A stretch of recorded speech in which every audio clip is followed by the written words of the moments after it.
Tenth board का enlight का third part है, जिसमें रिफ्लेक्शन मिरर्स का सेकंड पार्ट है, ये बताया जा रहा है आपको। इसमें एक चीज ध्यान रखेंगे, यह स्फेरिकल मिरर्स के बारे में बताया जा रहा है, गोली दर्पण के बारे में।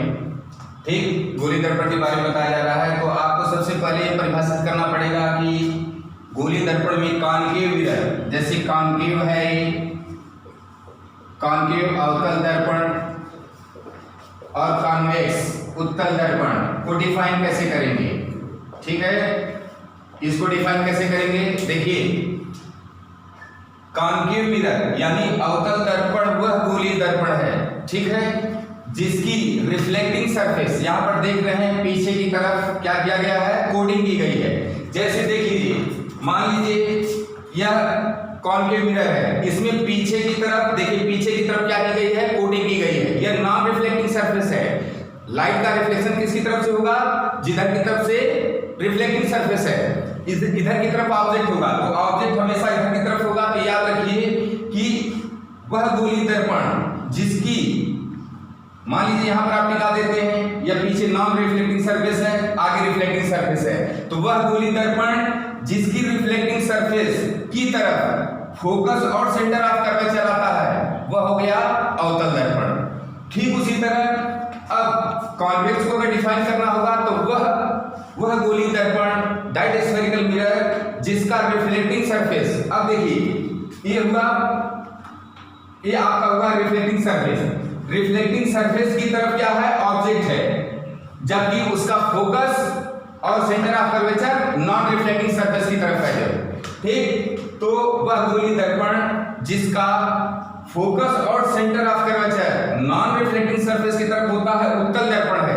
लेकिन वह गोली दर्पण जिसका रिफ्लेक्टिंग सरफेस की तरफ ही फोकस और सेंटर ऑफ कर्वेचर है, उसको क्या बोलेंगे, अवतल दर्पण। इसमें तीन सिंबल्स आते हैं, एक होता है आपका, एक होता है यू, ए, वी और एफ। ठीक, यू क्या है, यह है डिस्टेंस ऑब्जेक्ट की, डिस्टेंस ऑफ ऑब्जेक्ट, कहां से, पोल से, distance of the object from the pole. जिस तरह कार्टेशियन प्लेन में जब जाते हैं, कोऑर्डिनेट ज्योमेट्रिक कार्टेशियन प्लेन में जाते हैं, सारी डिस्टेंस जो ओरिजिन से ली जाती है, ठीक उसी तरह मिरर में सारी डिस्टेंसेस हमेशा पोल यानी ध्रुव से ली जाती है। तो u क्या होता है, u जो सिंबल है डिस्टेंस ऑफ ऑब्जेक्ट है, यह बिंब की दूरी है कहां से, ध्रुव से। अब v क्या है, v है ये डिस्टेंस ऑफ, v है distance of image, distance of image कहां से, ए बी पोल से, यह इमेज की डिस्टेंस v डिनोट करता है। और f ऑलरेडी यू नो, आपको इससे पहले सेशन में बताया गया है, ये फोकल लेंथ है, यह होगी आपकी फोकल लेंथ। लेकिन इसकी भी जो डिस्टेंस की जाती है वह कहां से ली जाती है, पोल से।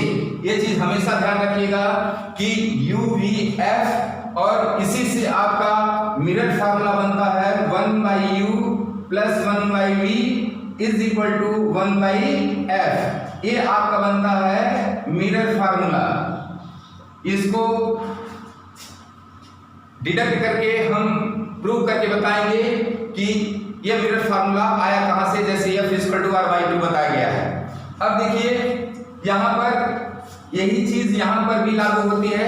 अब दिखा रहे हैं आपको साइन ऑफ कन्वेंशन या ऑब्जेक्ट की प्लेसमेंट। ऑब्जेक्ट प्लेसमेंट की मैक्सिमम कितनी केसेस हो सकती, कंडीशंस हो सकती है, just I am telling to you. अब देखिए आपको ये दिखाना है कि सामान्य तौर पे ऑब्जेक्ट का प्लेसमेंट, ऑब्जेक्ट हमेशा किधर की तरफ रखा जाएगा, रिफ्लेक्टिंग सरफेस की तरफ। अब जैसे यह कॉन्केव मिरर ले लिया गया, तो रिफ्लेक्टिंग सरफेस किधर है, इधर की तरफ। तो ऑब्जेक्ट हम हैं, तो ऑब्जेक्ट किधर की तरफ रहेगा, रिफ्लेक्टिंग सरफेस की तरफ। अब ये नहीं है कि आप मिरर ये है और हम इधर खड़े हो जाएं, ऐसा तो हो नहीं सकता। मिरर ये है, इधर तरफ खड़ा हो जाए, ऐसा तो हो नहीं सकता। हमेशा रिफ्लेक्टिंग सरफेस की तरफ ऑब्जेक्ट होगा। तो कितनी मैक्सिमम पोजीशन हो सकती है, देखिए ऑब्जेक्ट की पहली पोजीशन ये हो सकती है कि वो इंफिनिटी पर हो, ध्यान रखिएगा, पहली पोजीशन ये हो सकती है कि वो इंफिनिटी पर हो। दूसरी पोजीशन ये हो सकती है कि वह इंफिनिटी और सेंटर ऑफ कर्वेचर के कहीं बीच में हो। तीसरी पोजीशन क्या हो सकती है, सेंटर ऑफ कर्वेचर पर ऑब्जेक्ट हो। मोटे तौर पे ग्रॉसली ये सामान्य तौर पे बताया जा रहा है, नहीं तो आप ऐसे भी दे सकते हैं, अगर P पॉइंट से अगर इंफिनिटी की तरफ बढ़ा है तो इस पर अनंत बिंदु है, अनंत बिंदुओं पर अनंत पोजीशन हो सकती है ऑब्जेक्ट की जो रखा जा सकता है।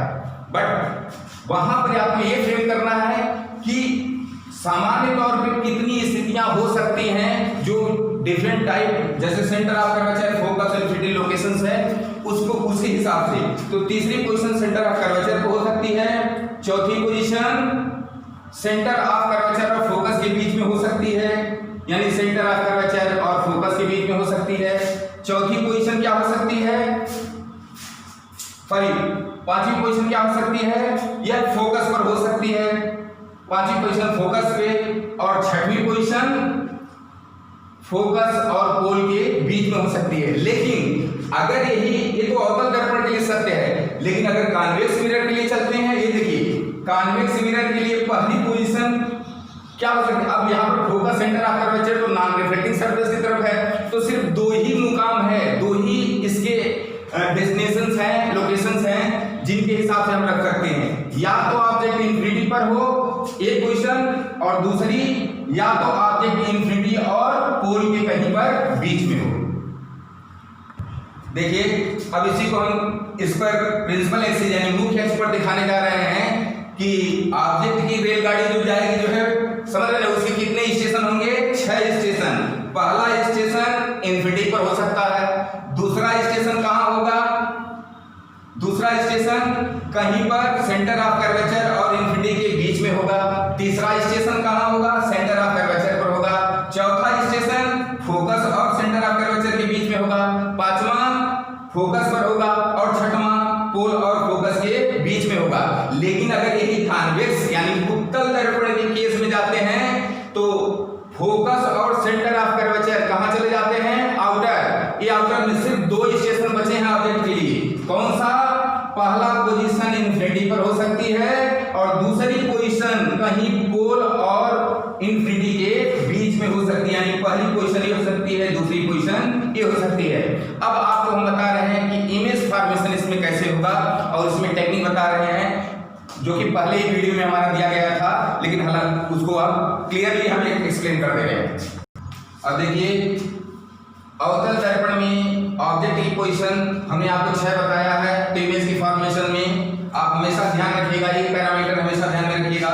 अगर ऑब्जेक्ट की पोजीशन अगर इंफिनिटी पर है, ऑब्जेक्ट की पोजीशन अगर इंफिनिटी पर है तो इमेज की पोजीशन फोकस पर होगी। ये चीज को आपको ध्यान में रखना है, और इस पे एक पैरामीटर ध्यान रहा तो इसके हिसाब से आप आगे चल सकते हैं। दूसरी पोजीशन, जितने स्टेप आप आगे बढ़ेंगे उतने पोल की तरफ जाएंगे, जितने स्टेप आप पोल की तरफ जाएंगे उतना ही स्टेप इमेज किधर की तरफ आएगी, इंफिनिटी की तरफ बढ़ेगी। यानी जितना भी ऑब्जेक्ट पोल से ज्यादा दूर होगा, ठीक उतना ही इमेज पोल से नजदीक होगी। हमेशा ध्यान रखिए, अगर मान लीजिए ऑब्जेक्ट की पोजीशन सबसे पहले यहाँ पर सेट करेंगे, ऑब्जेक्ट की पोजीशन अगर इंफिनिटी पर है तो इमेज की पोजीशन फोकस पर होगी।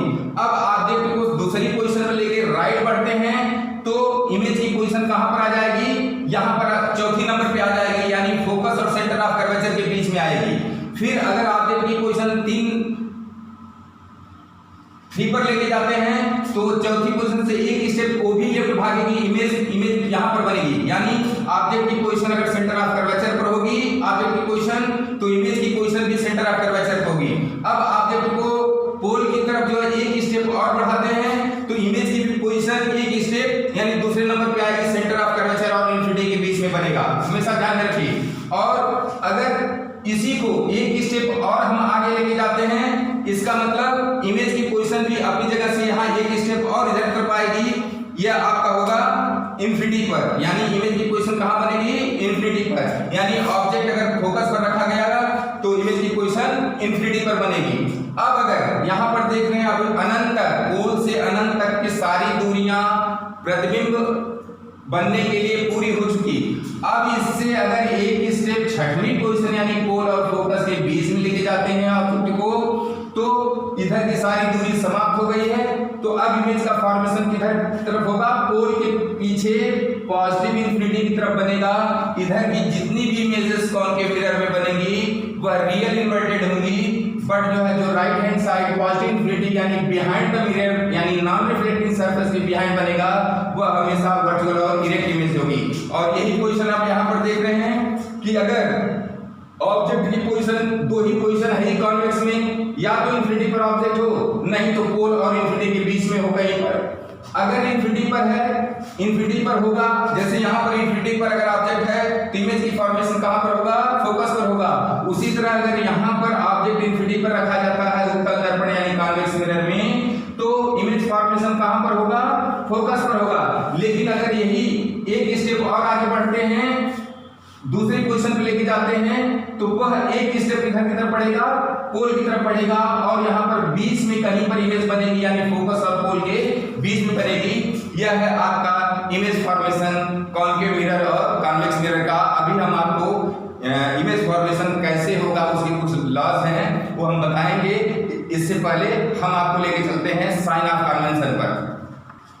अब देखिए sign of convention, sign of convention में आपको ध्यान रखना पड़ेगा। सबसे फर्स्ट फंड आया कोऑर्डिनेट ज्योमेट्री में जाइए कार्टेशियन प्लेन पर, जो ये दिया जाता है कि यहाँ पर वहां पर ओरिजिन दिया जाता है, एक्स एक्सिस यहाँ पर दिखा दिया गया है, एक्स एक्सिस वाई एक्सिस, देख रहे हैं एक्स एक्सिस और वाई एक्सिस। तो ओरिजिन से जब राइट में जाएंगे, हमेशा ध्यान रखिए, ओरिजिन से जब राइट में जाएंगे तो वो पॉजिटिव होगा, और ओरिजिन से जब लेफ्ट की तरफ बढ़ेंगे यानी वाई एक्सिस से लेफ्ट की तरफ बढ़ेंगे तो वो क्या होगा, निगेटिव होगा। उसी तरह एक्स एक्सिस के ऊपर जब जाएंगे, एक्स एक्सिस से जब ऊपर जाते हैं तो क्या होगा, पॉजिटिव होगा, नीचे की तरफ आएंगे तो निगेटिव होगा। ठीक यही मिरर की कंडीशन में, ठीक है, मिरर की कंडीशन में ऐसा होगा कि जो ओरिजिन वहां पर है, यहाँ पर पोल है, वहां पर सारी डिस्टेंस ओरिजिन से ली जाती है, यहाँ पर पोल से ली जाएगी। और पोल से जब चलते हैं, ध्यान रखिएगा, जब पोल से चलते हैं और इंसिडेंट रे क्या दी, आगे का यहाँ पर रखा गया है, तो यहाँ से इंसिडेंट रे जाएगी रिफ्लेक्टिंग सरफेस पर। तो अगर हम पोल से जब चलेंगे, यू क्या है भाई, पोल से सारी डिस्टेंसेस ऑब्जेक्ट की है, तो पोल से हम चले, अगर इंसिडेंट रे के डायरेक्शन के अगेंस्ट चलते हैं तो क्या होगा, वो माइनस होगा। इंसिडेंट रे का डायरेक्शन देखिए, हम पोल से जब चलना शुरू किया ऑब्जेक्ट की पोजीशन के लिए, तो हम इधर की तरफ आ रहे हैं, जबकि इंसिडेंट रे का डायरेक्शन इधर की तरफ है, यानी वो क्या होगा, निगेटिव होगा। अब पोल से अगर हाँ देखिए, पोल से अगर हम राइट की तरफ जाते हैं, राइट की तरफ जाएंगे तो देखिए बिल्कुल इंसिडेंट रे का डायरेक्शन भी उधर की तरफ जा रहा है, तो v क्या होगा, ये सॉरी इसमें क्या होगा, ये पॉजिटिव हमेशा लिया जाएगा। क्लियर है। अब अगर पोल से ऊपर की तरफ, पोल और प्रिंसिपल एक्सिस से जब ऊपर की तरफ जाएंगे, ऊपर की तरफ क्या होता है, ये पॉजिटिव होता है, ऊपर की तरफ पॉजिटिव होगा और नीचे की तरफ क्या होगा, निगेटिव होगा। क्लियर। अब देखिए यहाँ पर ठीक इसी तरह यहाँ पर भी कॉन्वेक्स मिरर में भी अगर पोल से लेफ्ट की तरफ बढ़ते हैं तो डायरेक्शन के इंसिडेंट रे के डायरेक्शन के अपोजिट आते हैं, इंसिडेंट रे के डायरेक्शन के अपोजिट आएंगे तो क्या होगा, ये निगेटिव होगा, और इंसिडेंट रे के डायरेक्शन की तरफ चलेंगे तो क्या होगा, ये पॉजिटिव होगा, और प्रिंसिपल एक्सिस से ऊपर चलेंगे तो पॉजिटिव, प्रिंसिपल एक्सिस से नीचे चलेंगे तो निगेटिव। अब देखिए इस पर साइन ऑफ कन्वेंशन हम कंक्लूड कर रहे हैं, निष्कर्ष निकाल रहे हैं। बस इन द डायरेक्शन सारी डिस्टेंसेस पोल से, अगर वह इंसिडेंट रे की डायरेक्शन में है तो पॉजिटिव, अगर अपोजिट इंसिडेंट रे की डायरेक्शन से है तो निगेटिव, और पोल और प्रिंसिपल एक्सिस से ऊपर की तरफ है तो पॉजिटिव, और पोल और प्रिंसिपल एक्सिस से नीचे है तो निगेटिव। और ये थर्ड पार्ट आपका यहीं तक। आप लोग इस चैनल को सब्सक्राइब करिए और अपना जितना नेटवर्क है सब लोगों को सेंड करिए, ताकि ज़्यादा से ज़्यादा बच्चों को ये पहुंच सके online teaching. It's okay, thank you.